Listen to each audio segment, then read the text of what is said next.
guys, I don't know what to do.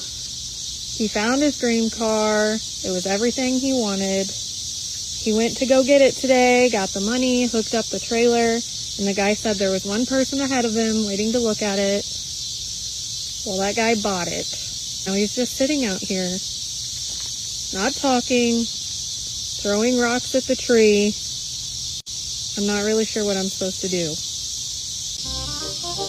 Oh my God, you are kidding me. He's just laying in the middle of the road. Is this normal for car guys? Should I call someone? He kind of looks like he's just waiting for the car to come back. I don't know what to do. Get out of the road! Wow. Okay. Watch for cars!